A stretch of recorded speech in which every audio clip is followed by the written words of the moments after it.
President, members of the legislature, what we're talking about is different from all the other matters we deal with along this line, because we're not dealing with civil rights now, we're dealing with human rights. That's why we need a statewide policy established. Now, if you say that our LGBT brothers and sisters are not entitled to this protection, and that this kind of legislation gives unfair advantage to some and not others, let's abolish all classes. Let's wipe out all of these laws. Stop these religious hypocrites from saying that they cannot be discriminated against because of their religion. Somebody else mentioned the Catholics were discriminated against, and I have to take the word for what people say.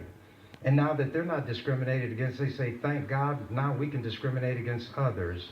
The very thing they found reprehensible and repugnant is the very thing they insist on having the right to do. Thank God, or whoever might be in charge of things, the popes did not discriminate when they wanted work done by a homosexual, or you wouldn't have the Sistine Chapel ceiling, because that's what Michelangelo was. And he did a lot of statuary and other things, so that's why I attack the church.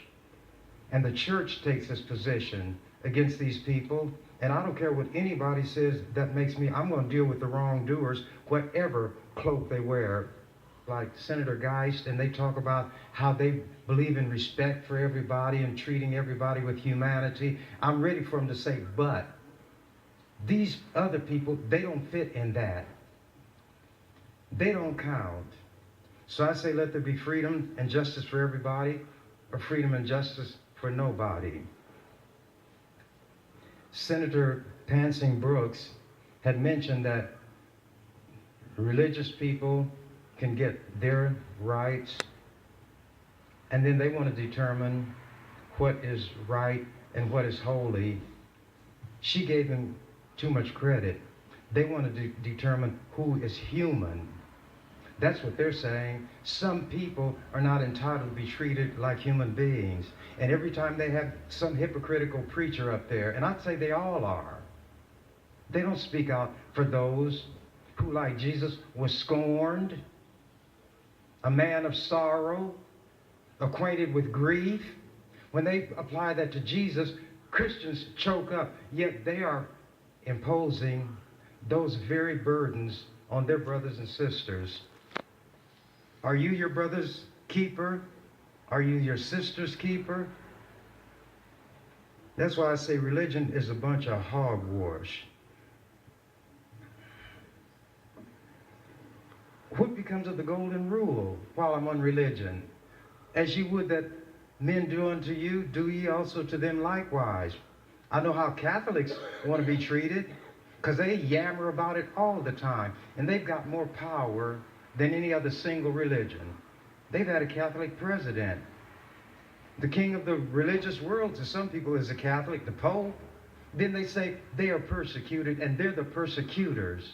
They're the ones who burn people at the stake, and now they're going to cry about all these horrible things that are happening to them, and they don't even have the decency to treat human beings like human beings.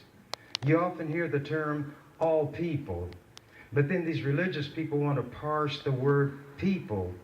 That word people does not embrace all human beings, except when some hypocritical preacher, whether it be pope, priest, reverend,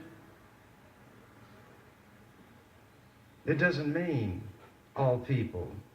So here's somebody who is gay coming up to Judgment Day, and God says, get away from me. Get away from me. And then that person is shocked and say, but God, it's you who made me, not me myself. That's what the Bible said. It is he who made us, not we ourselves. So that person gives to God what God put in his word. You made me. Then God says, oh, well, oops, the joke's on me. I made a mistake. You all who claim to be religious ought to know the contempt that people who are not religious have for you and what you say you believe. The time to put something to the test is when the circumstances exist where what you are should come forth. And all I hear is the hatred. I hear the contempt. And what Senator Geist read, others are reading from because others got the same words. That's what I mean by the hypocrisy. They get up here and try to sound all sanctimonious. They care about people. Time. You said time? Yes, sir. Others are probably saying hallelujah. Thank you, Mr. President. Thanks, Senator Chambers.